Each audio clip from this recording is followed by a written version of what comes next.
as Tom stated, who is Mapp? We are the Monrovia Area Partnership.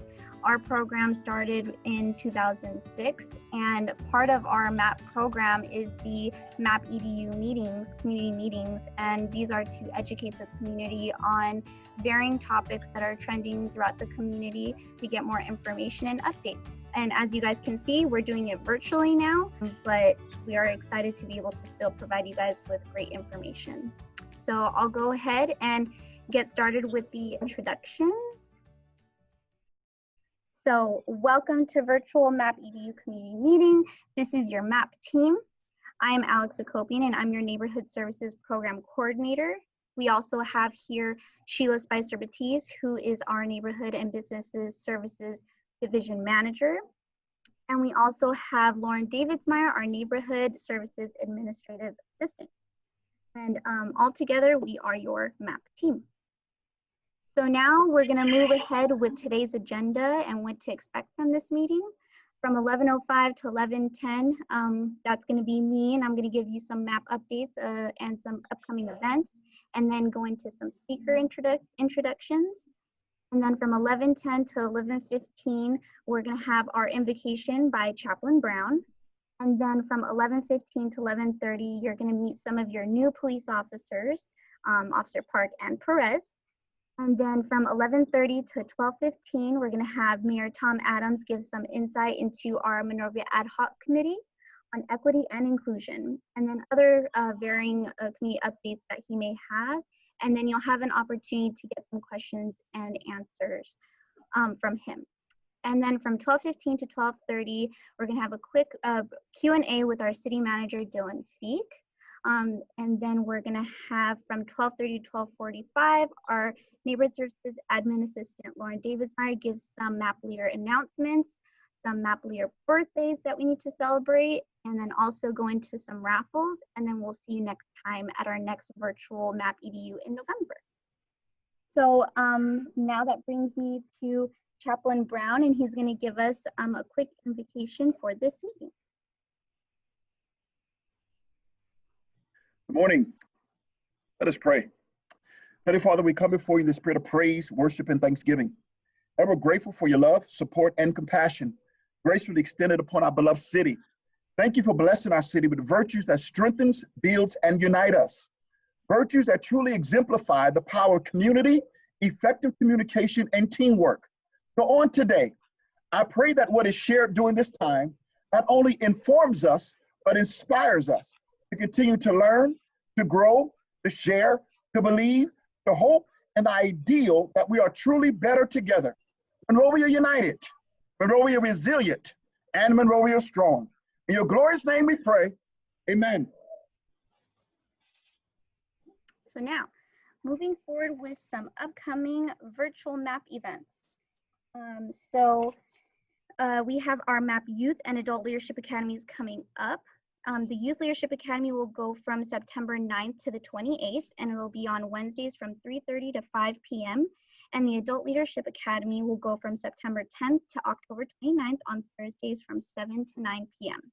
This will be held virtually on Zoom and will be an 8-class program. It used to be 7, but the Mapp team wanted to add an additional class that we think you would benefit from. Just to give you a sneak peek, the additional class for the Mapp Adult Leadership Academy is going to be the history of Monrovia, so you won't want to miss out. If you know someone that would benefit from attending, which they will, then please spread the word and register at the Eventbrite link located on the screen below each academy. If you have any issues trying to register, please contact myself or any of our other members of the Mapp team, and we'd be happy to assist you. Lastly, please save the date for another awesome virtual Map-edu community meeting on Saturday, November 21st. So now moving on to some Mapp updates. In case you didn't know, the City of Monrovia is a participating city with the Community Development Block Grant, also known as CDBG. The mission of the CDBG program is to improve the quality of life for people of low to moderate incomes in low to moderate income census tract areas, aid in the prevention of neighborhood deterioration, and meet other urgent community development needs through funding to local communities. Once the COVID-19 pandemic hit, the Coronavirus Aid, Relief, and Economic Security Act, also known as the CARES Act, was signed into law, and there was $5 billion in additional CDBG funds to prevent, prepare for, and respond to the COVID-19 pandemic. The city of Monrovia, being one of the participating cities, had received a portion of those funds to help our residents who have been economically impacted by the pandemic. On May 19, 2020, the Monrovia City Council approved to use the funds for both the emergency rental and utility assistance programs. And these programs assist low to moderate income Monrovia residents that have been affected by the COVID-19 public health emergency. The COVID-19 emergency rental and utility assistance programs are overseen by the neighborhood services staff. At this point in time, the eligibility intake phase of both of these programs has closed, but now staff is focusing on the process of assisting eligible residents that have been selected in the lottery process. We do encourage the community to frequently visit our emergency assistance page on the City of Monrovia website to see if either of the programs reopen. Lastly, our neighborhood newsletter will be available on Monday, August 24th. You can find our newsletter on our neighborhood news page on the city website. All of our newsletters are filled with great information that can be of use to both you and your neighbors. Alrighty, now we're gonna move on to the introductions of our new police officers. So I'm gonna give it to them. Hello, hi everyone. My name is Officer Park. I am one of your newest police officers here for the city of Monrovia. A little about me and my career here with the city. I started here as a police cadet, a little 18 years old, started right here at a high school, attending college at Cal State Northridge. This was back in 2016. I did that for about 2 years. And the city of Monrovia, they were graciously enough to promote me to a police service representative, where I worked there for about a year in the records department at our police department. After that, I applied to be a police officer recruit here for the city of Monrovia. And I was lucky and fortunate enough to get hired by Chief San Victoris. And he sent me to the San Bernardino County Sheriff's Department out in San Bernardino. So I went through the 6 months of training, and I just graduated back in March. So I've been here as a police officer not too long. So I'm very fortunate to serve as one of your newest police officers. A little about me, I wanted to become a police officer since I was a little kid. It really all started for me when I was younger, and when my house got broken into, and the officer came and he calmed my mother down because my mother was crying. She was emotional. So the officer basically told her, as long as I'm here, you're safe and you'll be protected. So as a little kid, I looked up to that. So that's pretty much the reason why I kind of got my head into law enforcement. And as a little 16-year-old high school kid, I actually started out as a police volunteer at my local police department in the city of Glendale. So I worked there as a little police explorer, little volunteer for about 2 years. And that's where I got my interest in law enforcement kind of grew. And I was fortunately enough to get hired as a police cadet for the city of Monrovia a little bit after that. Thank you for your time. Good afternoon. My name is Charles Perez. I am the newest police officer to Monrovia. I come by way of Ventura County Sheriff. I was there for 2.5 years working the jails in Ventura. What brought me to Monrovia was I grew up in San Gabriel, born in Arcadia, so it's really coming home for me. My wife works in the area too. She's a nurse at City of Hope, so we plan on growing here, back home. Away from work, I really enjoy hockey. I played college hockey in New Hampshire. That's also what got me interested in a career in law enforcement. After my playing days were over, I was a hockey referee for about 7 years. I got to travel the country. It was great, but all of my coworkers were police officers. So I started to pick their brains, decided it'd be a good fit for me. So I decided to give it a go, and here we are.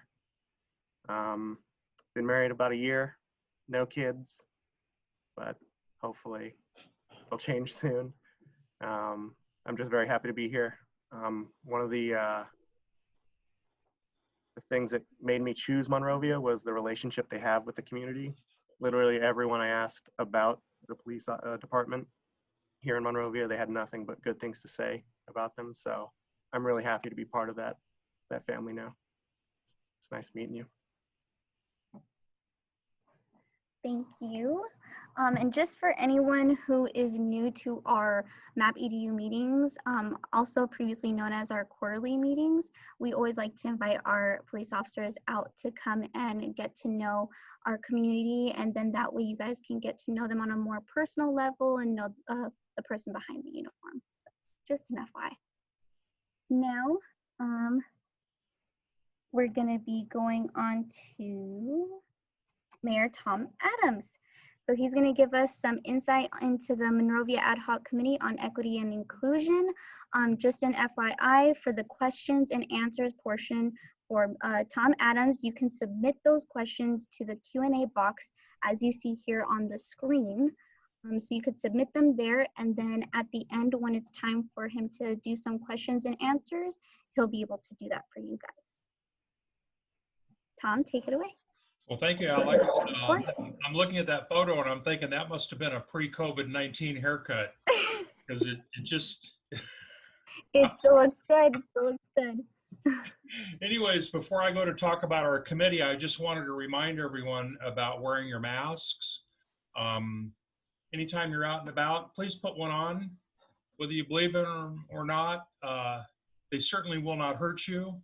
And it might help us get over this hump and get back to some level of normalcy in our lives. So please, please, please do that. Alex, I appreciate the invitation to be here today, and I think it's important that the community all know what steps we're taking. Back in July, the City Council voted to appoint 5 members of the community to an ad hoc committee to look at equity and inclusion. Those members are Reverend Neil Tatkin, Edward Elizalde, Susie Ling, Henry Olivas Jr., and Rhea Ewell. And those 5 are charged with digging into everything we do, from policies and procedures, be they written or practiced. And as I always love to say, Monrovia needs to work for everyone, regardless of who you are, where you came from, what you do, what you look like, how you lead your life. And so they are going to be going through a series of meetings and digging through everything we do and coming back with a recommendation for some possible changes. I think it's a pretty diverse group. None of these 5 have ever served, to my knowledge, on any commissions or committees that were appointed by the council. They are somewhat of, they're not new blood to the community, because I think they've all been involved in something, but they're new blood to City Hall. So we're going to get a fresh look out of this.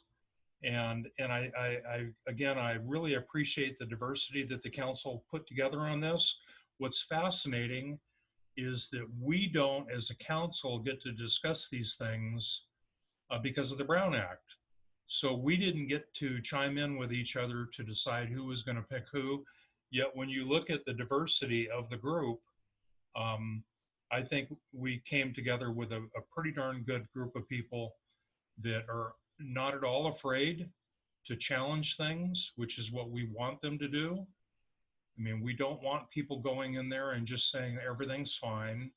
We want people to challenge the system, dig deep, and see if there's anything that needs to change to make absolutely certain that everyone in Monrovia feels that they are included. So this process is just starting.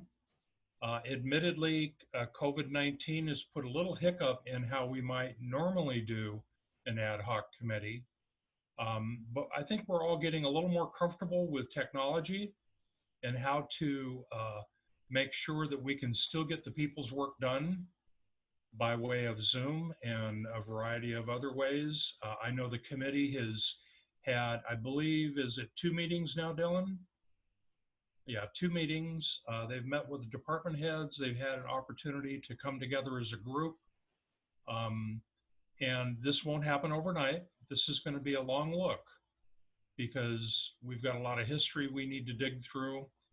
And we're very hopeful that when this is all said and done, if we find something that needs to be fixed, we get it fixed and move on and continue to make Monrovia a little better place.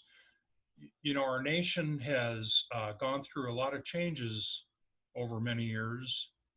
And one of my favorite sayings is that it was to form a more perfect union, not a perfect one, because we will never achieve perfection. But what we can continue to do is strive towards perfection, and we're very hopeful that we can get closer to that. So I see that there is one question down in the chat box, and it's an anonymous question. The question is, it's not a permanent committee yet. How long do you anticipate the committee to remain in place? And, you know, to be honest with you, I don't have an answer to that. The answer to that will come from the committee themselves. We have not told the committee we want you to meet for a year and then dissolve, or 6 months or 2 years. What we've charged the committee with is digging into all of our policies and procedures and seeing if there's anything we need to change. So I don't have an expectation of how long this might take. I think what we're looking for is more of a quality committee work rather than looking at the shortness of the timeline. So the chat box is open. If anybody has any questions, and it does not necessarily need to be about the ad hoc committee.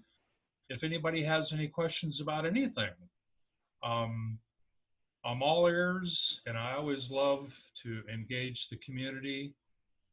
If there's anyone that has any questions about what size shoe I wear, anything at all, there is no question will be turned away.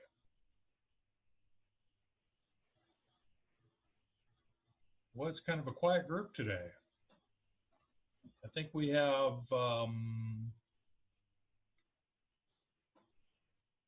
We have 40 participants. 40 participants and one question. Yes. Well, oh, here's another one from an anonymous attendee. How are the ad hoc committee findings planning to be shared? I'm very certain they'll be shared in a public format, and it will be shared at their meeting. It'll also be shared with the council in a public forum. Keep in mind, the committee will make a recommendation to the city council on things that they think we need to change. So everything will be public, everything is open. So we just got a question from Luna. Mayor Adams, do you have another job? Actually, I do have another job. I'm a real estate broker, and I'm sitting in my office right now, and that's what I do on a normal day-to-day basis. I've done that for a long time, but I'm also pleased to volunteer in a variety of ways in the community. I've always felt that it's everyone's duty to try to make their community better than it is. Janet, can you talk about how people get involved in the city? Whoa, boy, that's a long conversation. There's a variety of ways to get involved in the community, whether it's through Map, whether it's through the Volunteer Center, the Unity Center, the Boys and Girls Club, the YMCA, any of the service clubs in town, be they Rotary or Kiwanis. There's just so many ways to get involved in the community. And one of my favorite is every week I see a man walking down Myrtle Avenue. He's taking his little daily walk, and he's got one of those little things for picking up trash. And he goes along with a bag and his little poker. And while he's getting his exercise, he's picking up trash that people dropped on Myrtle Avenue. And that is a great way to get involved in the community. We actually honored him at a council meeting probably a couple years ago. So there's no magic to being involved in Monrovia or any other community for that matter. It has to start with your love of the community and your desire to make it better. And if any of us are contacted, we'll be more than happy to point you in a direction that we think may fit for you. So Janet, thank you for that question. Anonymous attendee. Boy, this anonymous person is busy today. How did you choose the committee members? Well, I didn't choose the committee members. I chose one committee member. We set this up so each of the 5 members of the city council picked one person. And so I can speak about the person that I picked. I picked Reverend Neil Tadkin. And I picked Neil because Neil, when I first met him, was the only openly gay minister in town. And Neil has an incredible history of working for the LGBTQ community. If you go on to his church's website and read about the work that he's done, he's an incredible guy. Obviously, the community that he belongs to has suffered as much as any when it comes to discrimination. And I felt that that needed to be addressed as well. So that's how I picked my personal selection. As for the other 4 members of the council and the 4 that they picked, I think you would have to check with them, but I think we're truly blessed with the diversity of the group that was selected. So anonymous attendee again, are you working on apartments, condominiums near the Station Square area, specifically Evergreen, Magnolia, Pomona area? And I'm assuming that that question means me as a real estate broker, because members of the council don't go down and get involved in those things. So if that's what the question is, my answer would be no. I'm not involved with any of those. Evergreen, Magnolia, Pomona. I have no relationship with anyone working on any of those. And I would have had to recuse myself from voting on them if I had any involvement in it, and I don't. So anonymous attendee, I hope that answers the question as I understood it. Gloria Crudgington writes in, Tom, tell them when the Equity and Inclusion Committee meets. So Dylan, when do they meet? We have a standing meeting at 6 p.m. every other Thursday. So the next meeting will be this upcoming week. We have a demographer from the Southern California Association of Governments that has the, at least until we have 2020 census data, it's the most current up-to-date demographic information on Monrovia in the past 2 decades. And we want to spend a little bit of time learning about how the demographics of our community have changed, and talk a little bit, not just about you know, race or gender, but also look at the economic status of our residents, look at household size, household type, renters versus buyers. But that next meeting, they're all public meetings. They can all be found online. If you have any questions about how to participate or get involved, please feel free to reach out to anyone at City Hall. We'll point you in the right direction. But every other Thursday night at 6 p.m. is when they're meeting. Thank you, Dylan. And Gloria, thank you for that question. That was good. Anonymous attendees back. What is the best way to be appointed to a commission if you're new to the area but want to be more involved? You know, I'm always asked this, and what's fascinating, I think Monrovia has almost 40,000 people and maybe 35 commissioners. So the likelihood of being on a commission isn't real good. The likelihood of being involved in the community, for those, as the question says, people who want to be more involved, anybody can be involved. We appointed one person to the Planning Commission several months ago who had been trying for 20 years. So Don't let not being on a commission stop you from being involved in the community. But I will also tell you, for those who go through the interview process, the way the interview process works is the panel that will interview you is the member of the city council who's the liaison to that commission, the chair of that commission, and a couple of staff members. Those are the 4 people who do the interviewing. And one of the first questions I always like to ask people is, how many meetings have you been to? And I'm always fascinated when people have never attended a commission meeting, but now want to be a member of the commission. So a classic example is Community Services Commission. You don't need to be on that commission to be involved with community services. You can go down and volunteer at any of the events that they have without being appointed, without being on the commission, just as a concerned citizen and member of the community. So I think what probably weighs pretty heavy in the minds of the people doing the interviewing, the panel, is what have you done as it relates to the position that you want?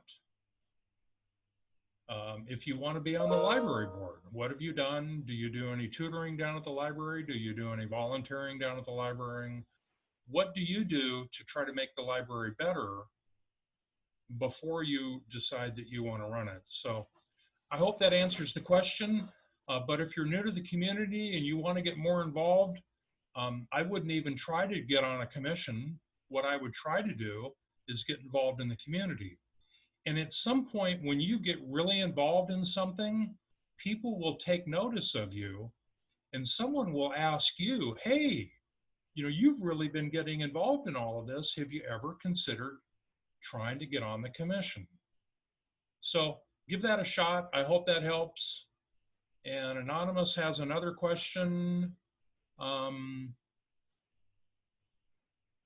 There have been requests through the city council meetings this summer for the Monrovia Police Department to assess their policies and programs against 8can'twait.org, which outlines programs on reducing deadly police use of force.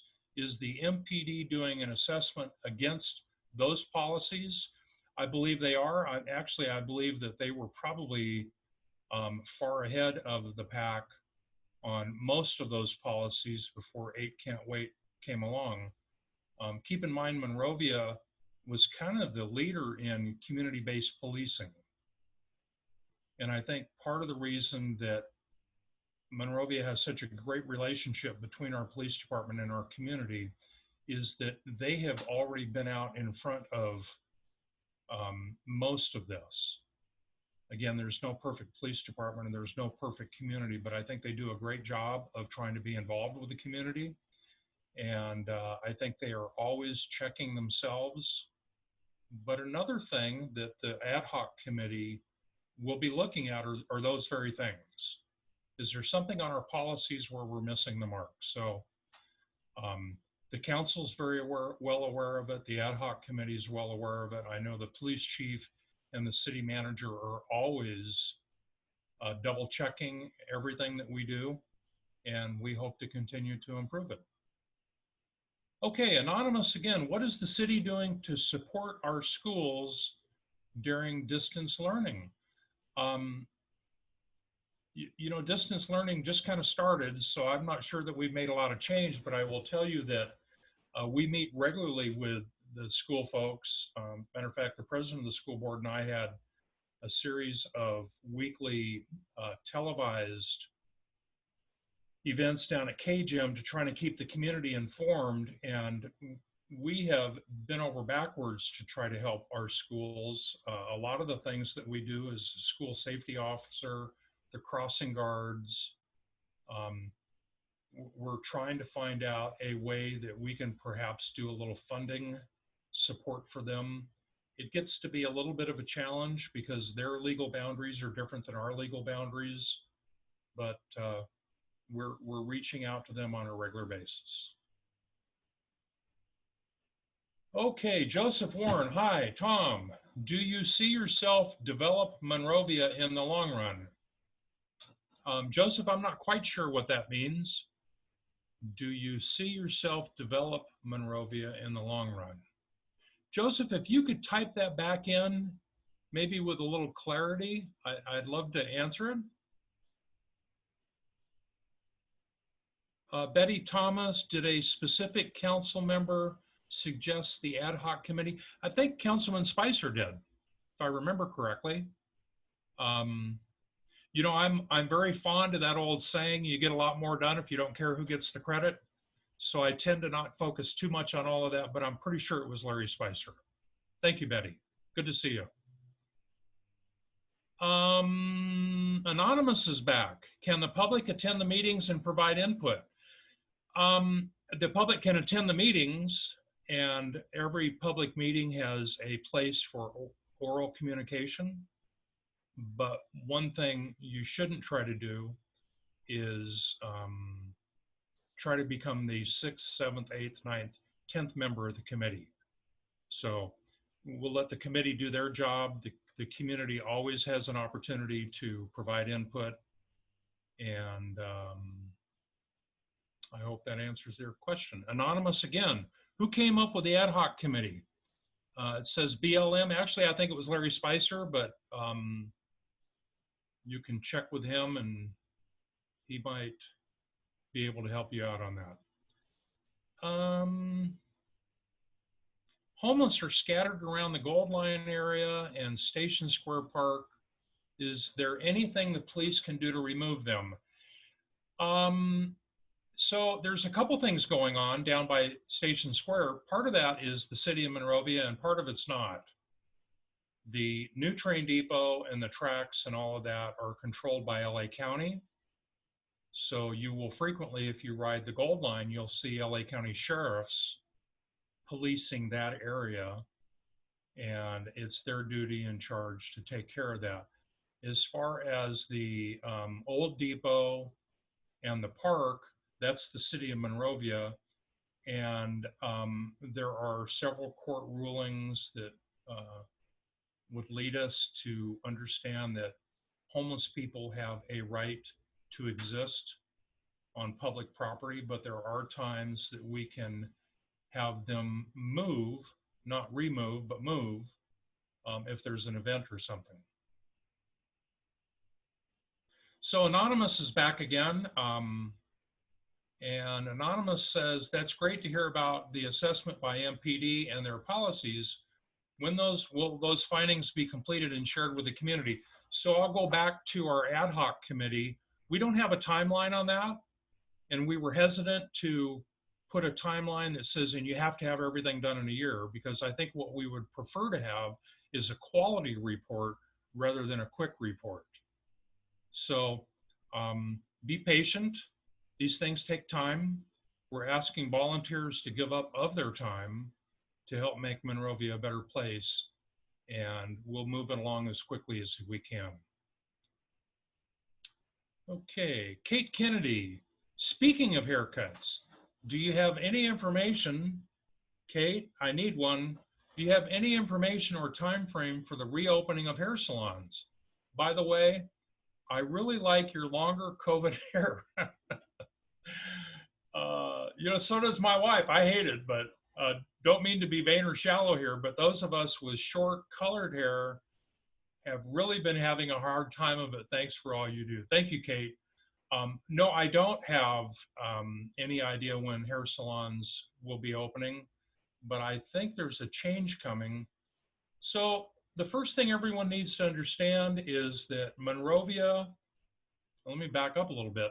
There are 3 health departments in LA County.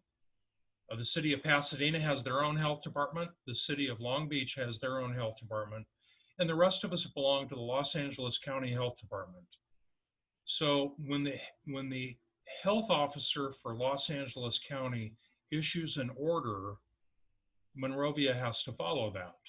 We don't have the latitude to say, nah, they don't know what they're talking about. We're going to go ahead and go another way. I will tell you that we have been working diligently in our business community, both hair salons and restaurants and everyone else to try to make sure that everything we can do to help them, we are doing. So, you know, I've watched the reports that come out on a regular basis, and I know hospitalizations are way down. A reduction in hospitalizations could very well lead to some reopening, but I think we might see a change after Labor Day. I don't think we're going to see a change before Labor Day. And that's just me taking a little bit of a guess at it. Becky Shevlin writes in, hello, Becky. Our Monrovia Library also has a free online tutoring program called Brain Freeze. So again, for those of you that want to get involved in the community more, reach out to the library, the community center. You can join our CERT team with the fire department. CERT team is the Community Emergency Response Team that is made up of concerned citizens who want to get involved in the community to do something to make it better.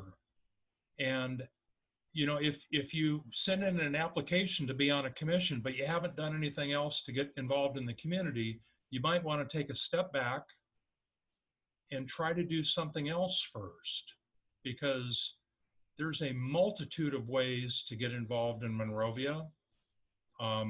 They don't cost anything. I can tell you that the Meals on Wheels program is administered by the Volunteer Center of the San Gabriel Valley, which is based in Monrovia. It truly started in Monrovia. And those are the folks who go out and take meals to the most vulnerable of our community, and that's our shut-in seniors. So if you really, truly, in your heart of heart, want to do something better, get a hold of Macy down at the Volunteer Center. Ask her if you can do some Meals on Wheels delivery. And nothing will touch your heart more than walking up to the front door of a shut-in senior and handing them the gift of life, some food for people who can't get to the grocery store. And typically what you'll do is you'll provide them 2 meals, their lunch, and then something for dinner later that night. So don't wait to get on a commission. If you want to make Monrovia better, there's plenty of opportunity. And I'm going to throw my phone number out there. If anybody wants an idea of things that they can do to make Monrovia better, just give me a call, 626-930-9317.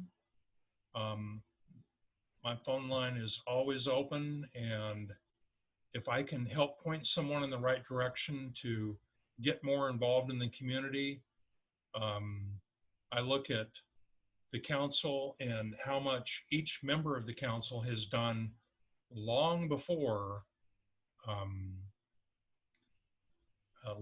they got on the city council. Anonymous has sent in another note here. It's not a question. It looks like it's more of a statement. The Map Academy will help you with knowing all the volunteering available to you. Excellent, thank you. Betty Thomas sent in another one. This is not a question. Encourage people to wear the mask. Betty, I did that. When I first opened up, I held it up. So, but it's a great idea. Make sure you mask up. You know, it's the easiest thing in the world. I see Alex putting her mask on. It's the easiest thing in the world is to put your mask on to keep everyone safe. And if you want to see some really cool ones, if you look at, let me see if I can get this on the camera. If you look at that Wildcat right there from Monrovia High School, these masks were made by the, I think it's the Friends of the Wildcat Band and cheerleaders, I believe.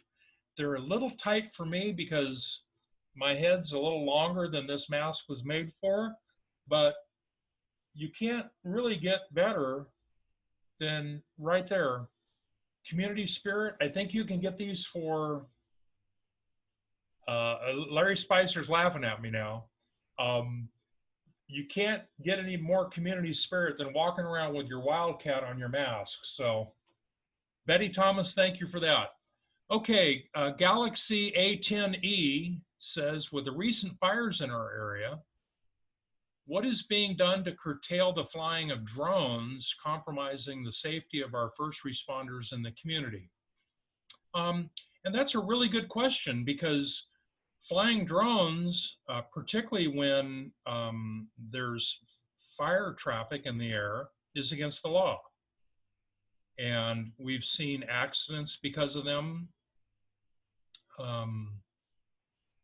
It's the kind of thing, it's hard to go out and police in advance of it happening, because you can have a drone up in about 2 minutes.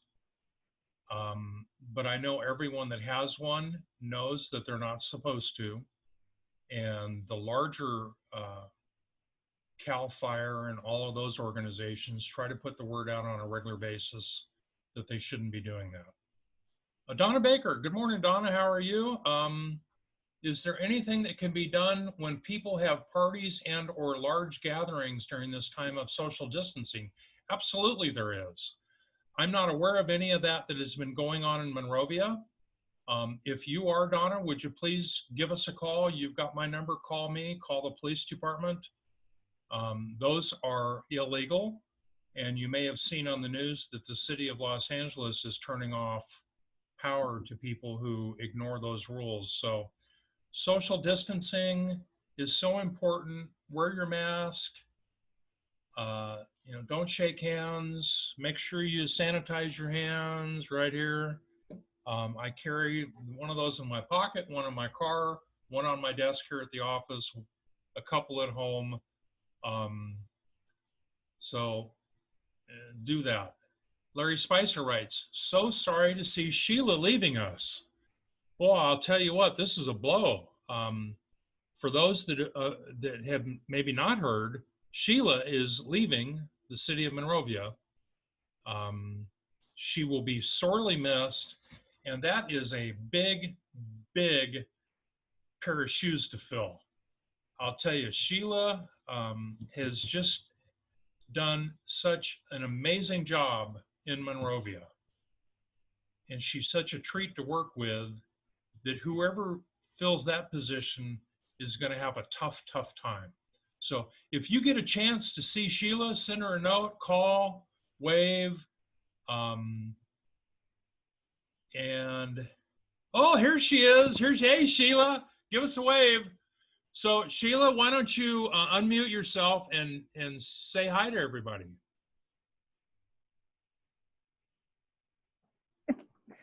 Hi, everybody. Hey.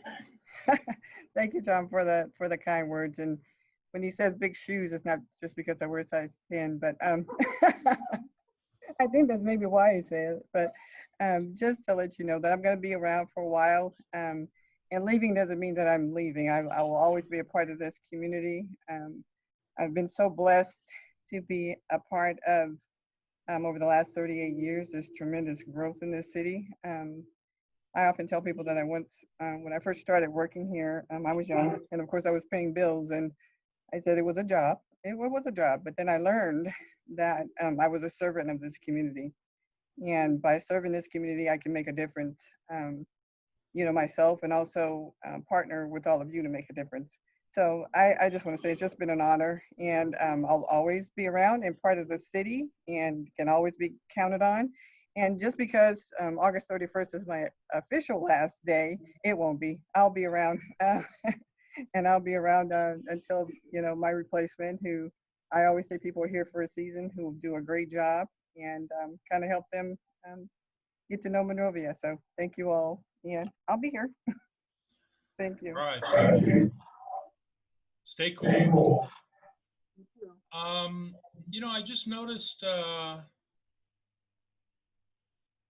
Sophia Chan wrote, and I'm going to leave this one for Dylan. Can you provide Monrovia financial outlook?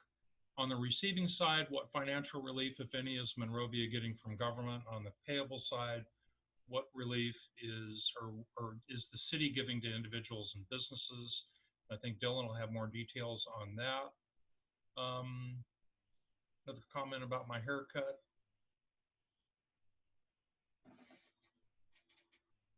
Joseph Warren, hey Tom, can the community of Monrovia be better again from COVID-19? I think in some ways, our whole world will start to improve some as a result of this, but we have to get past it first. But I think we're starting to learn how to do things a little better. I heard a report the other day that the flu season has started in Europe and the numbers are down because people have been practicing their social distancing. They're sanitizing their hands, washing their hands. They're not hugging. They're still wearing face masks in any ways. So maybe that helps us get past flu season. So I think there'll be some good that comes out of this. And Cheryl Baines, thank you for your comment. Cheryl writes, I don't think her shoes can be filled. And that's obviously speaking about Sheila. So you're absolutely right, Cheryl. Sheila has been a godsend for Monrovia for a long time. And it will be tough. We will miss her, but we'll look back fondly at all the good things that she's done. With COVID-19, what events has the city canceled for 2020? You know that, Joseph Warren, that's a great question because we had to cancel our concerts in the park because it became impossible to social distance during those events. Our staff over the community center did find a way to do the movies in the park, and my wife Sally and I took two of our granddaughters down to see one of the movies down at Recreation Park, and they did a phenomenal job of making sure that everyone kept their distance and everything.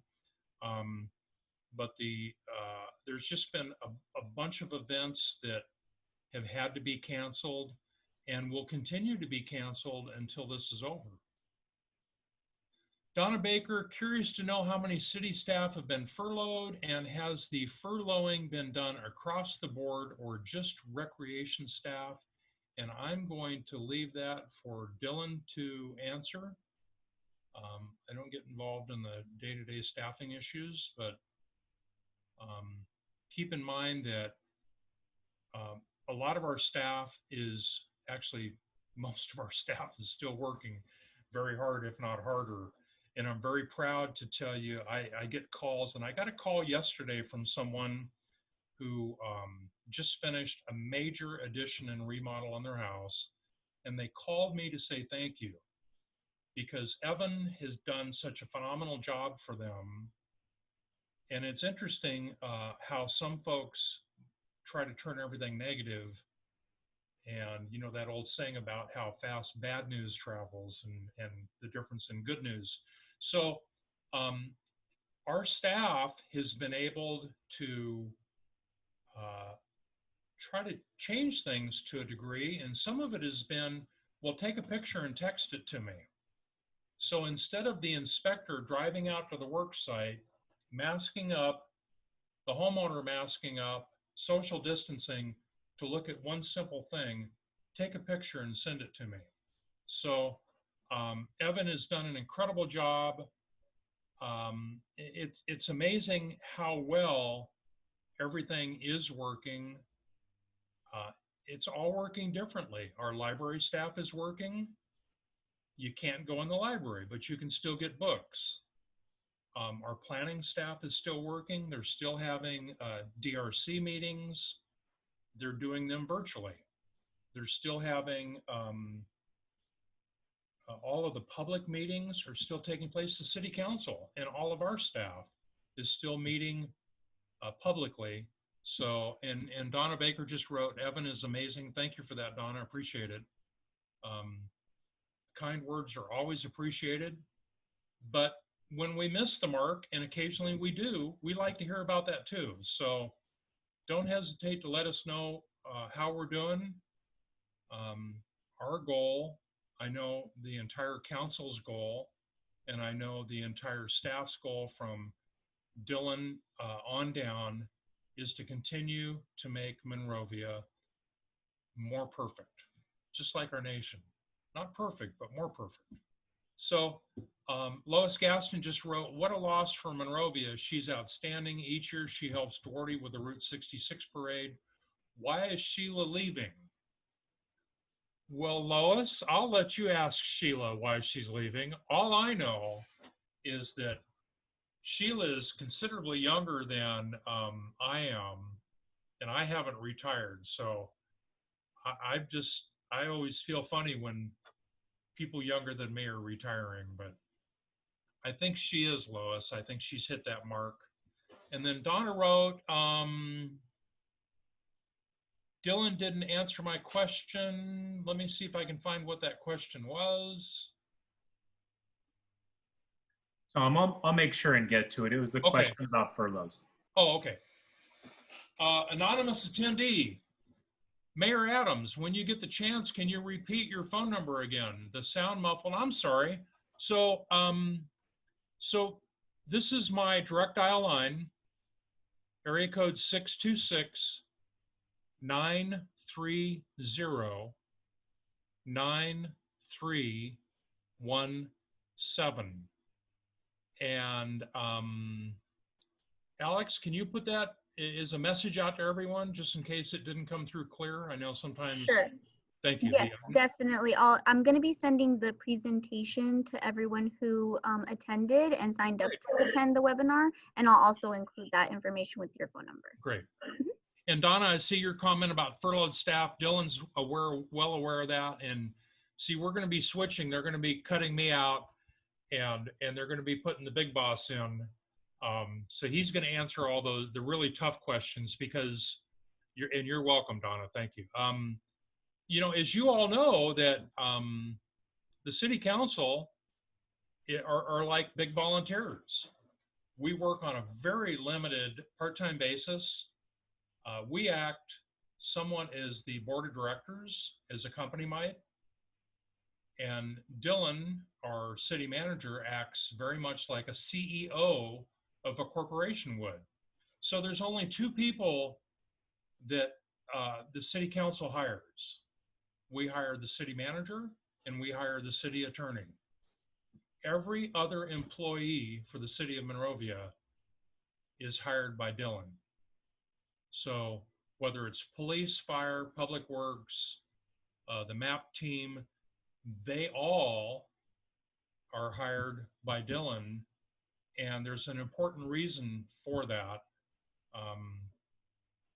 You don't want city councils getting involved in the politics of hiring and firing people. That is a job best left to the professionals, and that's what they do. Betty Thomas has it's not a question, but a reminder on the census. Betty, thank you so much. The census takes 3 minutes to fill out online.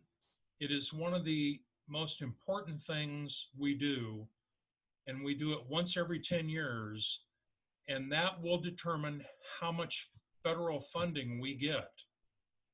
So if you haven't taken the time to do the census yet, please do. It truly is very important. Lois Gaston, I applaud Monrovia for so many things. I'm especially pleased about your new equity and inclusion ad hoc committee. Kudos to Larry Spicer, the council, and the committee. Thank you, Lois. Appreciate those kind words. And Donna Baker, will we have in-person voting in Monrovia in November? Donna, I'm not sure, to be honest with you. You know, the elections have been taken away from the city by the county, and the school election always was done by the county because the boundaries for the Monrovia Unified School District go well outside of the boundaries for the city. So the election in November will be put on by LA County. Some of the most important things we're going to be looking at will be our school board elections. I'm sure there will be other things, but to be honest with you, some of the most important things we do are the local control issues. So you'd have to check with the LA County Registrar of Voters to see if it will be in person. I suspect it will be. I don't know any reason why we couldn't. Genia Mills, the census takers are also now going door to door. Thank you, Genia. Appreciate that tip. You know, if they knock on the door, just ask to see their ID and help them out. If you haven't done it online, if you've done it online, they don't need to come see you, and they don't need to come see what my hair looks like. So I can do my census reporting online, and no one knows that Tom has been missing on a haircut. And also, Tom, real quick, I'd just like to add, just to let everyone know that we are in our Map Leader announcements section of this meeting. We will have direct links to complete the census, and that will again be provided after the meeting. So that will help get us those census. Great, thank you, Ellen. You're doing a great job, by the way. Oh, thank you. You're doing a great job. Thank you. Takes okay, one more question here, Jerry DeVries. Hi, Mayor Tom Adams. Jerry here from Day One, a public health nonprofit doing work in Monrovia. As you probably remember, I am working on a campaign for smoke-free outdoor areas, and I just wanted to let everyone know I am excited to connect with this amazing community, and I'm here if anyone has questions or would like presentations on secondhand smoke. Also, I'm hoping to build a coalition of passionate residents who are supportive of reducing exposure to secondhand smoke in Monrovia. So feel free to reach me at Jerry at goday1.org and follow our social media page on Instagram at LYL Monrovia for updates and resources. Jerry, thank you so much. Appreciate you being here. So from the lack of questions, it looks like it's time for me to ride off into the sunset and hand the reins over to Dylan. So Alex, thank you so much. We appreciate it. Of course, thank you for joining us. You bet. Don't forget to put your mask on. It's still hot and humid out there, so wear your mask, stay hydrated, stay cool. If anybody doesn't have air conditioning and it's getting a little too warm for them, come on over to my place. We'll be more than happy to help you stay cool. So thank you all. I appreciate the opportunity. Thank you, Tom. Okay, Dylan, now it's your time to shine. All right, sounds good. Thanks so much, Ox. I appreciate it. I'll start and just answer some of the questions that came up or left unanswered with Tom. I'll start with the question about from Donna Baker about furloughs. When COVID first started on March 13th, we immediately started shifting our operations. We closed down facilities, closed down buildings. For a period of time through the end of April, we either shifted our staff to work in various locations. For example, some of our staff, we didn't have work for them at the library or the community center, but we sent them down to help at the volunteer center, Foothill Unity Center, in some cases delivering food. In other cases, we were helping support the downtown business district and even Monrovia businesses generally by doing advertising, trying to promote businesses that could be open. So we've tried to just reprioritize work. Starting about May 4th, that's when we had to settle into this prolonged closure of city facilities. And so many of our staff, library aides, some of our community center staff, some of our Hillside Wilderness Preserve staff, the folks who didn't have an assignment, who weren't working, we had continued paying them for hours through that period. And that's when we started reducing hours. So we don't necessarily call it a furlough, but they did have reduced hours significantly. That allowed them to pursue unemployment benefits through the state or the federal government. It also helped us realize cost savings. For the majority of our full-time staff, it was all about shuffling work around. If you imagine like the police department, our police department is routinely interacting with the public. And there are many times where cops and our firefighters are going out, and imagine someone having a heart condition and they're going out and now they're doing chest presses and CPR on someone who only after the fact, they learned that this person had symptoms like COVID symptoms. So we've had to be very discreet, very careful in how we prioritize our shifts, how we send our employees out. And so a lot of the, I'll call them cost savings and the measures we implemented, we didn't have to furlough. We reduced non-essential overtime. We limited the extra, staffing on certain shifts where we could.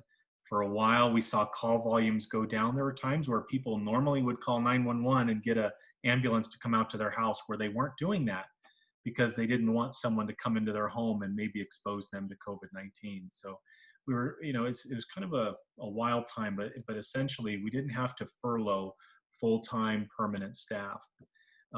One other thing that kind of adds to that is we basically froze about 10% of our positions, which happened to be vacant.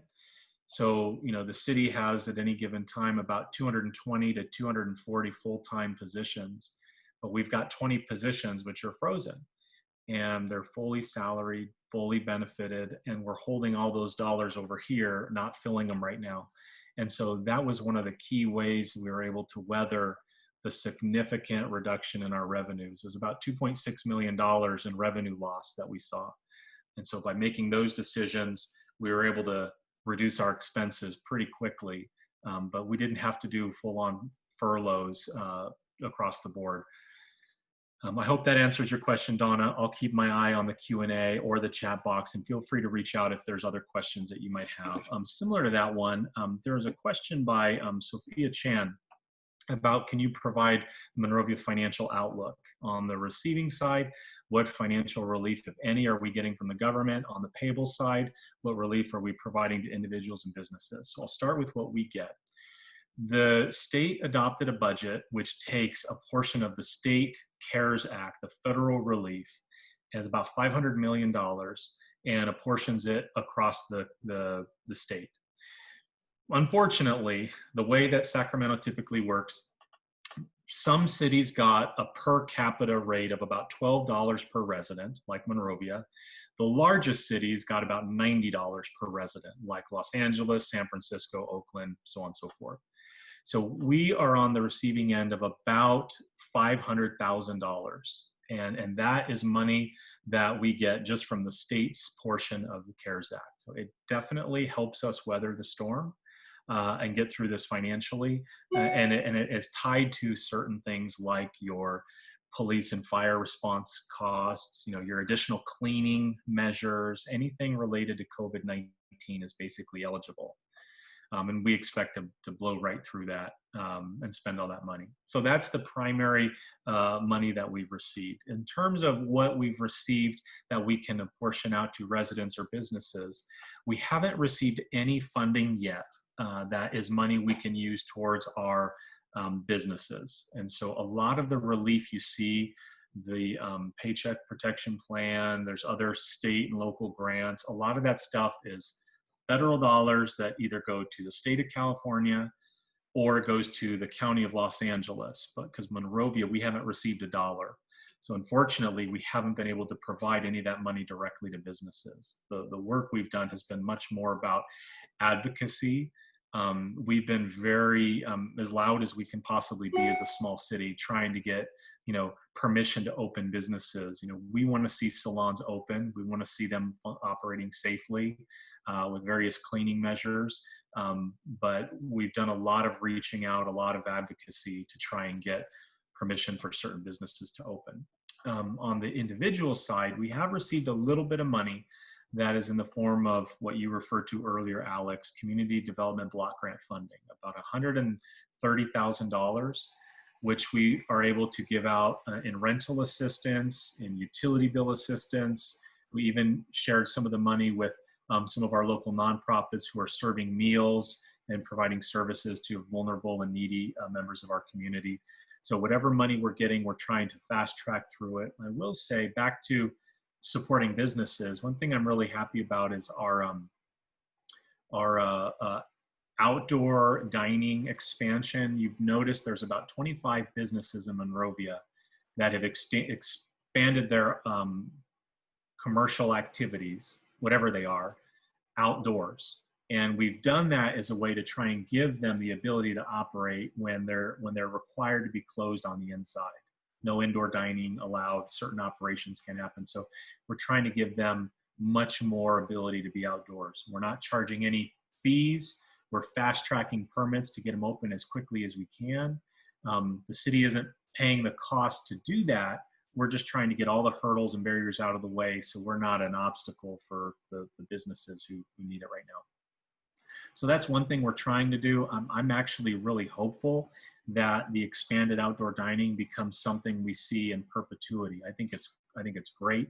I think it, for the businesses who want to do it, it's been very successful. And one day we get to dine inside, but there's a vibrancy you can still see outside. And they're doing a great job of trying to protect people as best as they can. Likewise, the patrons have been doing a great job of wearing masks, of trying to stay socially distant, of washing hands, all that. So I think that's one way that we've tried to help support businesses. And I think it's working really well. Let me see if there are any other questions real quick. All right, we received an email about trash pickup. When will they resume separate pickup? Resident received a letter about having a single truck doing pickup for all three. I believe at this point, Athens is doing multiple pickups each day. They're trying to normalize and get back to their regular operations. Even at the time they were using a single truck, the reason they were doing that was because they wanted to limit the number of drivers who were out and about in the community. In case one driver got sick, they wanted to have other drivers available. Also, they wanted to remove the people working on the materials separating lines.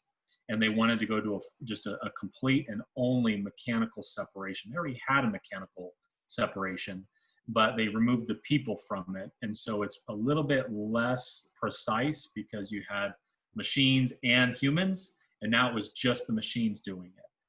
And so they still had to separate. They were never combining stuff together, but they couldn't necessarily guarantee that it was done the same level that they would do when you've got the combined humans and the machines, if that makes sense. So we should be seeing the separate pickups. Athens is rolling around town. One thing I'd like to point out is now that everyone's home and staying home and working from home and doing school from home, residential trash is through the roof. Our bulk item pickups are triple what they were in March. And so if you don't see the mattresses, couches, desks, all the stuff people are leaving on the side of the road, just go out for a drive, you'll see it. Please, please, please remember, it's much more efficient if you just call the city. Everyone gets 2 free bulk pickup items each year. Only about 20% of our residents actually use both of the bulk pickup call-ins. So a majority of the stuff that's getting left out, people probably don't even know that they can just make a call, we can come get it. It's cheaper, it's more cost-effective to do it that way. One other item I wanted to mention was, let me talk a little bit about the ad hoc committee. Mayor Adams spoke about that in the very beginning. So yes, the meetings are public. If you'd like to go look at where the agendas are, you can go on the website, look at boards and commissions. You can see all the information. If you can't find it, call me. I'll show you right where it's at. They are public meetings. It is important that we get feedback from not only the staff, they want to hear from the department directors. At this last meeting, the department directors shared 1 or 2 things that they thought were barriers to equity. And I think that's great that we have we want to welcome change. But we want to hear from residents as well. Where do you think are barriers to equity? Most residents have a different perspective than we do. They're on the other side of the counter. And so they feel a certain way, or they've experienced things a certain way that are different than what the city staff person feels and experiences. So we want to hear from them as well. So please do consider offering, an experience, a lesson, something you went through, because I think it helps us get better.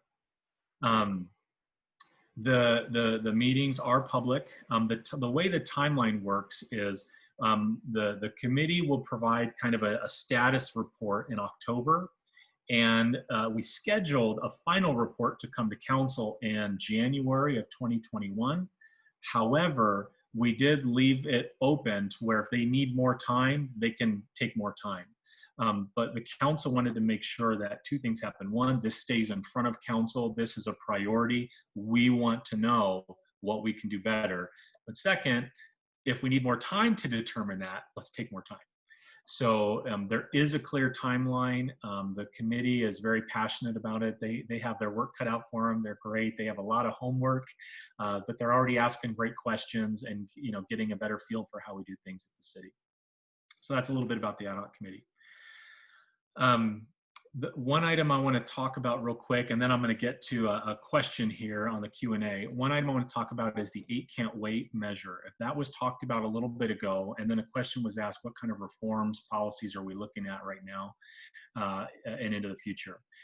8 can't wait. If most people have probably heard of this, but in case you haven't, I've got my cell phone up here in front of me. I want to talk just a little bit about generally what these 8 ideas are. The idea behind 8 can't wait is that there are use of force practices, policies, that if we change these, they will lead to better safety outcomes for our residents. One policy is a policy, and basically it's policy recommendations. So first is policies that require de-escalation. The City of Monrovia personnel policy for our police department does require de-escalation. We spend a significant amount of time doing training, not only for our officers, but we even do various things through our CAP team, our community action policing team. We do outreach with the community, and we even try and bring the community in to teach them about de-escalation. We've got some great simulations, some great training activities, but that's probably one of the things that makes us very distinctly unique. And when you met a couple officers earlier today, and they mentioned, which departments are they looking at joining, that's one thing people know well about the Monrovia Police Department is we've been doing de-escalation for 30 years and, an award-winning program. And that's not to say we're doing it perfectly. And absolutely, we have room for improvement. But I think where we're starting from is different than where many other police departments have to start from.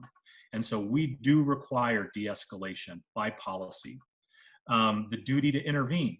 Before the City of Monrovia has policy guidance on escalation, the first thing we talk about is the duty to intervene. And the concept here is who determines what's reasonable use of force, or who determines, that decision, right? Well, we place the responsibility on all of the officers that if you are watching another officer, it is your duty to intervene when use of force is appropriate or has been exceeded. So for example, and this is I'm just going to kind of talk about the George Floyd incident. If an officer were to have a knee on a neck, and there is no policy anywhere that I'm aware of that allows for that, right? But if that were happening, there were 3 other officers present, at least, who had a duty to intervene. That use of force is sufficient, has been exceeded, is enough. So if we were reviewing this in some kind of after action, that's one of the things we would be looking at is, did those officers intervene appropriately? I'm just speaking from my vantage point, I know the answer, we all know the answer, but that's a critical part of our policy. I want to make sure people know. Ban chokeholds and strangleholds. We do ban them. We did have, up until May, we allowed for what was called the carotid control hold. It's different than a chokehold, but nonetheless, it hasn't been used in 15 years.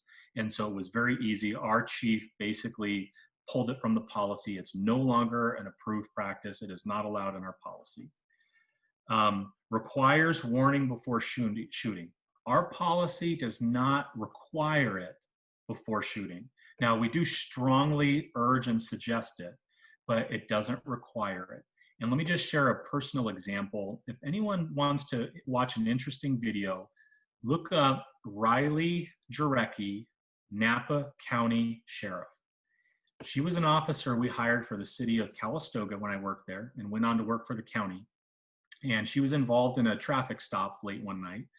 And long story short, she walks around the car to talk to the driver, and the driver held a handgun underneath his arm like this and started shooting at her as he rolled the window down. And she immediately started returning fire. you know, I mean, you can watch the incident, you can learn about it, but in an incident like that, you know, that's a case where law enforcement agencies feel like requiring an officer to basically warn before shooting is too much. And I think that's one of the parts where we want to take time to understand that policy, because while we currently don't require the warning before shooting, we do suggest it, we do strongly urge it, we teach it and train for it, but is it always required? That's the question here.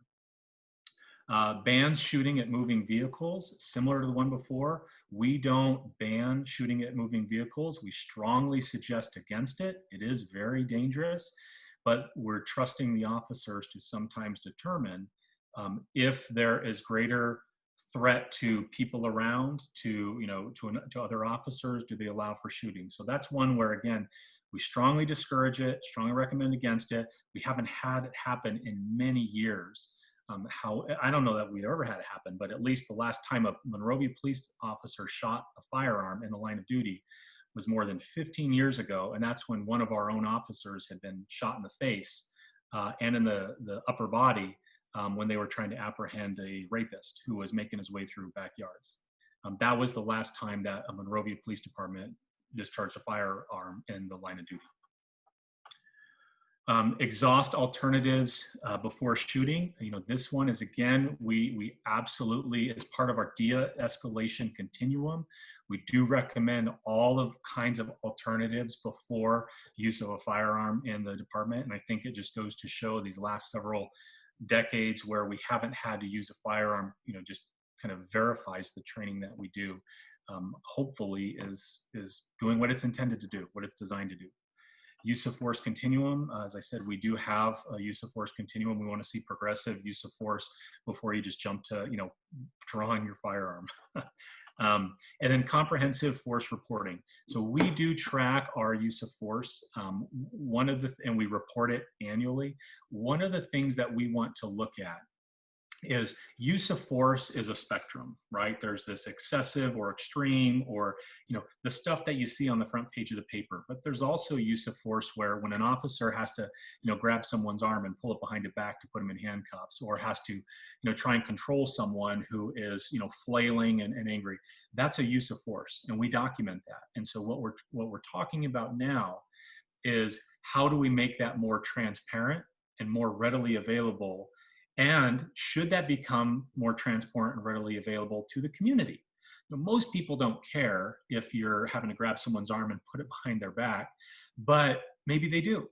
And I think that's part of this discussion that Chief Sam McTorres and I are having is, you know, how much do we allow, how much can we allow legally on use of force? Because there's a whole variety of them. And if we were to, when we document each and every case, it's a significant number of uses of force that we use, that we document, that are you know, now in everyone's mind and everybody wants to know. So we want to make sure that we're able to look at that, have the information much more readily available where we can, when we can, and we're going to start asking the question, can we make this available publicly? Okay, now I'm going to start going to the questions, and so if we come back to stuff, please, by all means, we'll just come back. So first, will the increase of sales tax, with the increase of sales tax, what will the money be used for? Great question. We put together a kind of a preliminary spending plan that I presented to council as part of the budget about a month ago. And the way we collect these tax dollars, the tax is paid and collected at the place of business, but the city doesn't actually see the money for at least 3 months. And so even though the tax went into effect in April, we just the other day received our very first tax payment. And the numbers look good. However, because of that process, the council felt very, they did not feel comfortable and confident in setting forth a spending plan before we actually had the money in the bank. So they wanted to see, how is COVID really going to impact our businesses? How, you know, and that first month's payment in April, when we shut down April, we shut down in May, you know, they wanted to be very clear that we felt comfortable before we started spending the money. In the spending plan, we really did a couple things. We tried to break it out into some of the priorities and goals that residents had shared with us as part of a survey we did. We tried to organize it in terms of the 4 council goals for the community, which is customer service, financial management, infrastructure, and relationship building. And we tried to carve out some money into each one of those buckets. So what the plan would be, the preliminary plan, we're going to set aside a little bit of money for a rainy day. There's about $4.8 million between April 1st and June 30 of 2021. That's the period we're looking at collecting. So we'd spend about $1.5 million to building up our reserves for a rainy day in a couple different buckets. We'd spend, it was about $2.5 million on infrastructure. So parks, people want to see upgrades in our parks. People want to see our sidewalks replaced. They want to see more street repavement. Monrovia Renewal replaced about 65% of our streets. It means we still have about 35 left that are going to need some attention.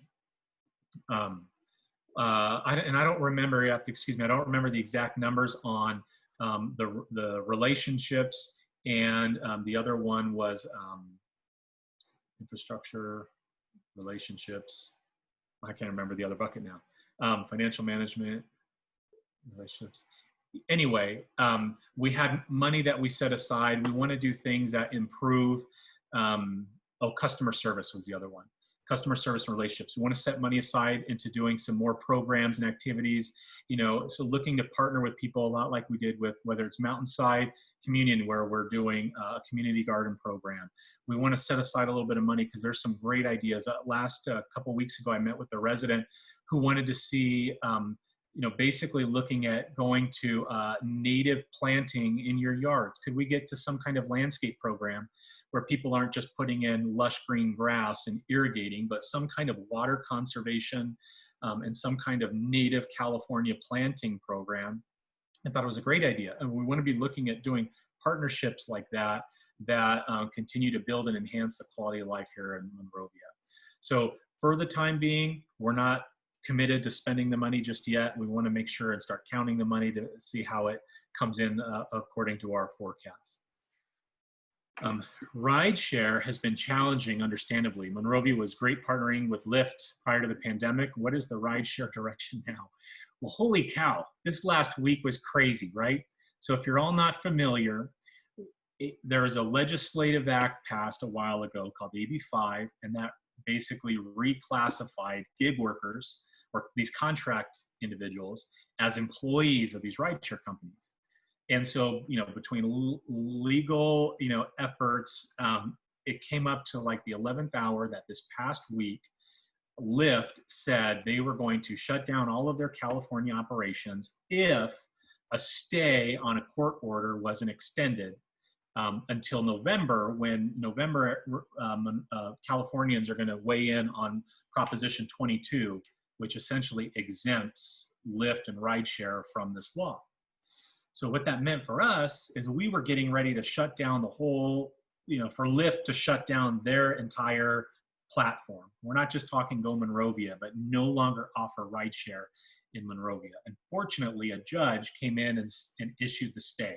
So they get to continue operating for now. So we don't see there being an immediate, departure, but it is very concerning to us. If, Lyft has to reclassify their workforce, it will have an impact on how they organize their work. It will. I won't go into the details for the sake of this question, but one thing I will say is we've been very proud and excited about, again, multiple award-winning program, very innovative, very creative. And right now the legislature, with their reclassification, it does shift a significant financial burden over onto these businesses. During a pandemic, when their ridership, right now, our Go Monrovia ridership, prior to the pandemic was probably 40,000 people a month, 40,000 rides a month, and now it's down to 6,000 rides a month. So we've seen a precipitous drop in ridership. So, they're trying to just run their business as well. And I think this was just really poor timing, and everything came to loggerheads, and that's where we are. I hope that the legislature can figure out a solution. I also hope that if it be the will of Californians, when they vote on in November, Prop 22 could be a solution to this as well. A voter proposition would exempt the contract workers from the law, which would be a solution for Uber and Lyft. I don't know that that solves the problem for everyone else, but it would solve it for them. So we're very closely monitoring, and at least for the foreseeable future, I think it'll continue, but we may need to start looking at other ways to provide public transit in the event that this changes significantly. Let's see, may be helpful to educate residents on the large item pickup Athens offers, possibly sending residents postcard in the mail, something similar to be animated, publication of residents, reporting large items. I appreciate that. Thank you. I think we've got something coming out in the water bill. That's a pretty common one we do.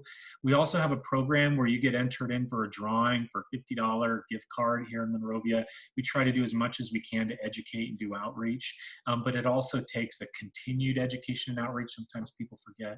We've even asked Athens if they could consider, maybe offering an extra bulk item for those of us who have more than 2 large things we want to get rid of, like myself. So we're gonna keep trying to change it, but I think that's a great idea. Diversity and inclusion are not the same thing. Diversity is a numbers game. Inclusion is about impact. A city can mandate diversity, but they have to cultivate inclusion. If inclusion is what you are after, you got to calculate some slightly different numbers. So the numbers, I believe her name was Lauren, presented to the committee, it was a diversities number or inclusion number. Well, let's see, customer service. Yeah, thank you.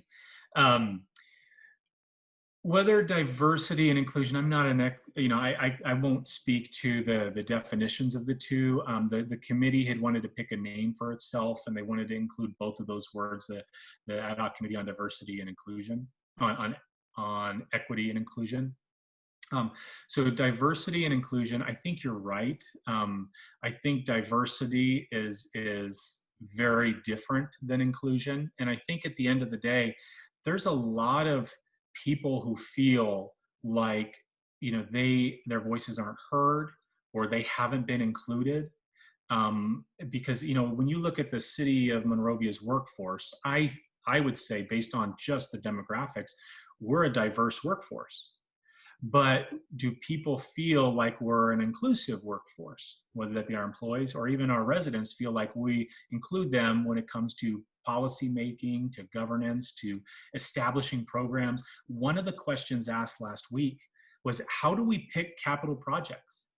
Like, how do you decide which neighborhood to renovate a park? And it was a great question. And a lot of times that just comes down to, okay, where's the other people's money coming from? And do we have a project that kind of fits this box that we're trying to fit it in? But the question comes down to, well, what about, areas of Monrovia, South Monrovia, for example, that doesn't have a park? How do you pursue a park or green space in a part of town where, you can include those residents on the decision-making about where to put in a park? So I do think that we're already talking about those different words in the work that we're doing. All right, so the mayor said that there is something we can do about parties and large gatherings in Monrovia. How do we handle that? I've seen several parties going on all over town with no mask or social distancing, even spilling out onto the streets. This one is a challenging one. And let me just share in my perspective, there's kind of a couple different approaches. There's the approach we can take, like the mayor of Los Angeles is taking, of shutting off utilities, shutting off water, shutting it down, sending in the cops to shut down a party. I'm not aware of those kinds of parties that have been going on in Monrovia, but clearly we have plenty of tools, resources to shut down those kinds of parties, especially the ones where they're creating noise problems, where they're creating parking problems, disrupting a neighborhood. So you can always call our police department. You can always call our code enforcement. Most likely you're gonna be calling police department because it's gonna be an after hours thing when it's happening. The other is to be delicate and conscientious of when you're sending your police officers out to enforce this kind of prohibition on gatherings. Here's an example of a gathering that was just a constant problem for us, our skate park. We would go up to that skate park day in and day out. Gates are locked, signs are up, and you've got 50 people who have jumped the gates or cut the locks, who are skating, having fun, having a good time. And for a while, when the parks were closed, it was just constantly chasing our tail. But then when the county changed the order and said, you can have these open, you just got to do social distancing, we had this, what do we do? Do we keep it open? Do we shut it down? And we just decided, open it up, put the signs up, make sure people are social distancing, and leave it on them, leave it on their responsibility to separate from one another and to be socially distant. If you were to go there on any given day, they're not. And as much as we would like to police them, we have a lot of calls all across the city, and we don't have time to, and it's a burden on our resources. So it was just easier for us we posted signs, we've taught them the correct principles, and let them govern themselves. And if there's a problem, then maybe that's where we step in.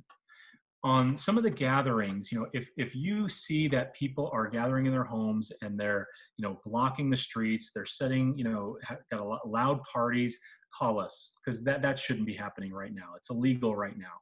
And it's a public health concern that it's going on. And if COVID-19 is being transmitted, they're just helping the cause for further transmission, and it's impacting everything we do.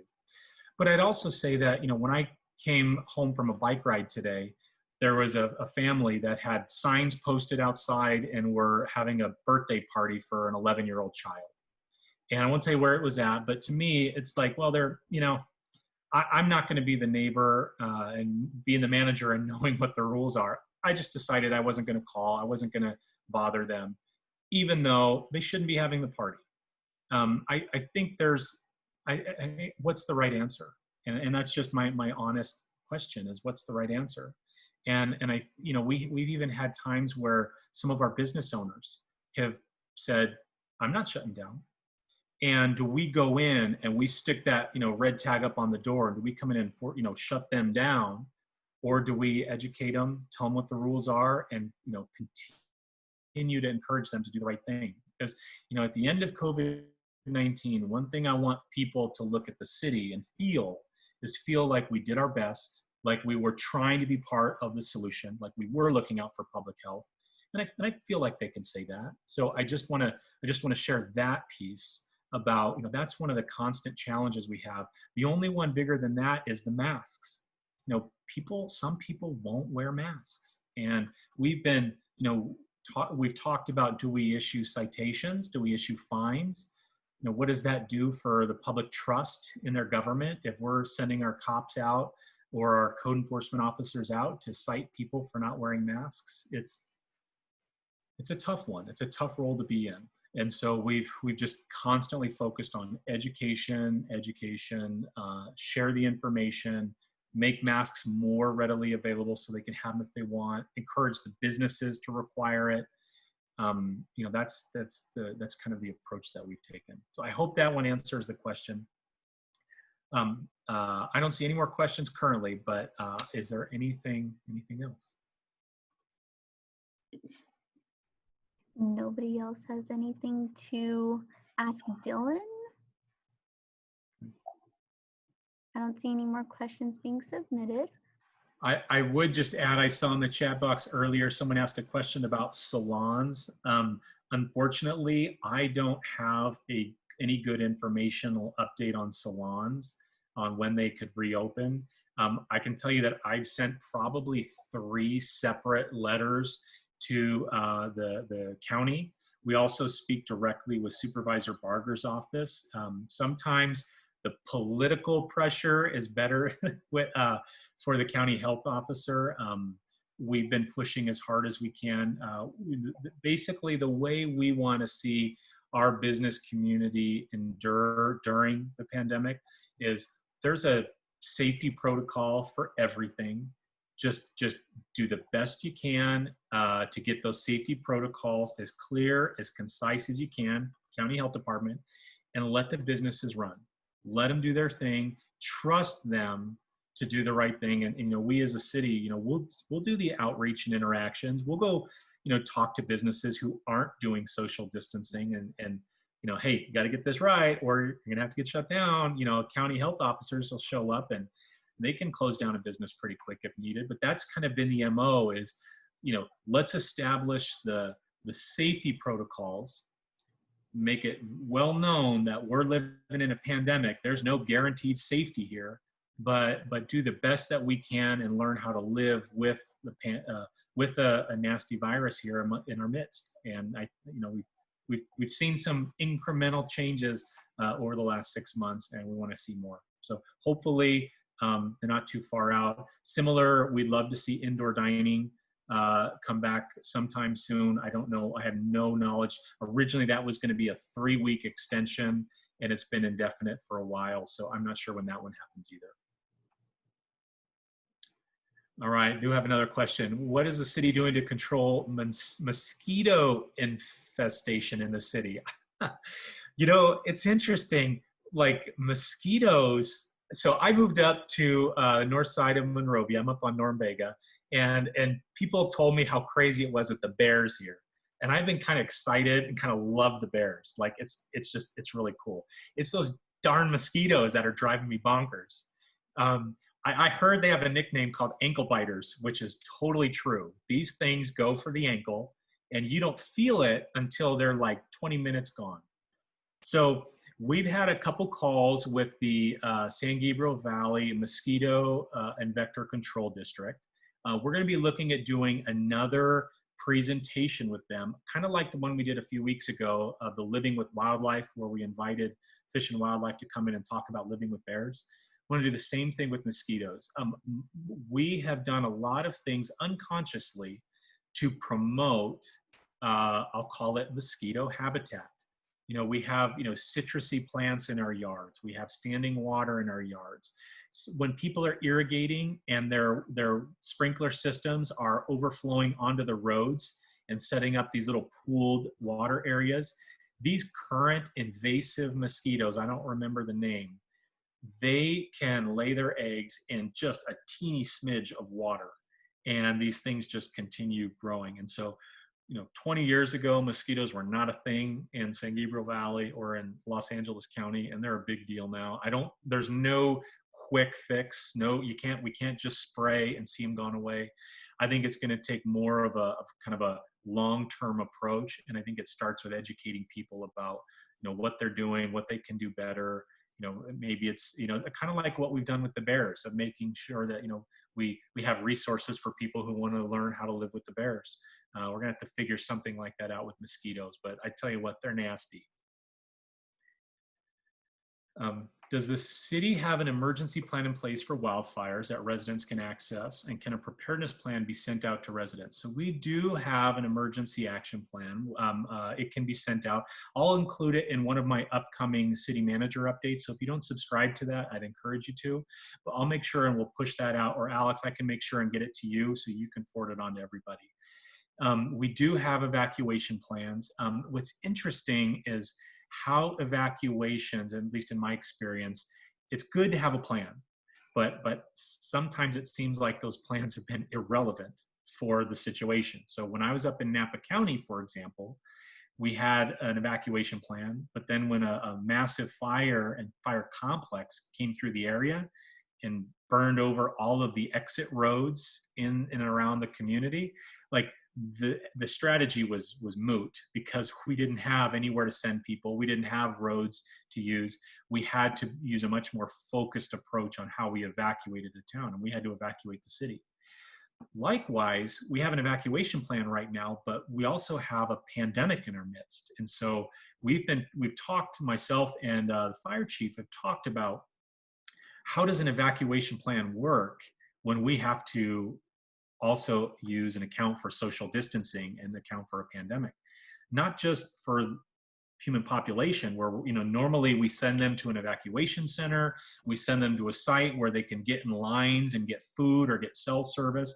It's all about congregating people in these safe places, right? Like, you can't do that now. Likewise, we're even looking at how does that impact our firefighters? Because again, normally when they respond to some of these fires, like right now, I think there's some 12,000 firefighters working on the 370 fires burning up and down the state right now. Like normally they congregate at fairgrounds and on, you know, county and city properties in these large groups. Well, everything has to be reshuffled a little bit. They're actually housing some of our firefighters, many of them, in hotels right now to just guarantee that they're socially distancing those firefighters. So it's all definitely requires us to think a little bit differently. And, you know, we've got a plan, but, you know, it definitely got to modify the plan a little bit.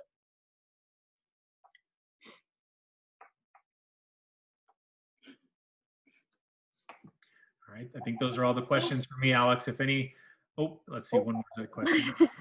Okay. All right, this will be the last one because Yeah. I'm sure you're boring everybody, and I'm the last thing standing before them and lunch. So, oh, don't worry. walk my dogs around the neighborhood. I see people watering their lawns using automatic sprinkler. Half of the residents' water is going on the sidewalks and the streets. Should they be reported? Absolutely, you can reach out to us. Sometimes it's easier for us just to make a cordial contact. We're never going to come out and fine them or, you know, be stinky about it. This actually happened just a couple weeks ago. We had a couple of residents who were irrigating, you know, out into the street, and we became aware of it, and our staff reached out directly, and they made a couple changes, and they are even conserving more water. So most residents want to know. So if it's someone you know, you're willing to talk to, yeah, just bring it up. You know, be neighborly. If it's not, reach out to us, and we're going to be neighborly too, and we'll reach out. So don't feel like like it's a mandate that we have to patrol. But, you know, in terms of water conservation, limiting mosquito problems, there's definitely benefit to be had, especially because it's going to make life cheaper for the property owner. Benefit to be had if we be a little bit more water conscious and eliminate the excess waste.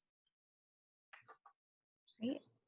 Thank you so much, Dylan, for You bet. providing all that great information. Really appreciate it. Absolutely. Everybody have a great day. Thanks so much for your time today. Reach out anytime, call anytime if you need anything from me. Thank you, Dylan. Have a good one. Have a good weekend. Thank you. Bye. Alrighty. So now we're going to go ahead and move on. So I'm going to invite Lauren up here, and she's going to give you guys some updates. Hello, everyone. So we just wanted to give you guys a few announcements. This was our only one, but it's kind of expanding on what Tom brought up earlier about the census. It's, you know, a way for us to get an accurate count, and then that can benefit us as a community. So this presentation will be emailed out after the meeting, and you'll be able to respond online, by phone, or by mail, whichever you feel most comfortable with doing. But it's really important. So I just encourage everyone to go ahead and partake in that. All right, it's our birthdays. So it's our birthdays for July and August. So here are our birthdays for our map leader. Sheila's on there, her birthday. So we did some stuff. Yeah, so if you could, you know, if you recognize anyone's name, go ahead and just give them a happy belated birthday text. I'm not sure, however you celebrate. And we will have our raffle. We're going to draw some numbers. I've numbered everyone that's in attendance, their names. We'll go ahead and do this. So let's see if you win a $5 gift card to a local business. Okay, Alex, let's see what you picked. 11. So Cindy Conde, you will be receiving a gift card. Go, number 19, Jillian Gomez, you will be receiving a gift card, and I'll email these out by Tuesday. Number 15, Joseph Warren, congrats, Joseph. Thank you. Number 56, natb@yahoo.com, registered under Griffiths. You have won a gift card. Okay, and our last one, it's you. Wait, this was Alex's name. All right, number 41, let's see where you are. Barbara Burnett, you have also won a gift card. So congrats to you 5. You'll be receiving a gift card by Tuesday. So just keep a lookout in your email for a gift card from Mapp. All right, and then after this meeting, you guys will be given a direct link to fill out a survey about the webinar. Last time we took a lot of your feedback into account. So if you guys could go ahead and do that again, so we just can make improvements every time we have a webinar. Some suggestions that we could look at would be if you want to be on camera, if that's how you guys want to ask questions, just whatever you guys think would help build a connection virtually, since we are socially distant. And that's it. So we had our meeting and we're done. Thank you guys so much for attending. As Lauren stated, we will consider having a Zoom meeting the next time so we can see all of your awesome faces and we can just have some good dialogue. But if you guys have any other feedback, as Lauren stated, just feel free to include it in the survey. We hope you guys had a great time and got some great information. Thank you for joining us. We'll see you in November. Oh, and don't forget the academies, okay? If you want to get active in your community, that's a great way to start, okay? And don't forget to wear your mask. Have a good one, everyone.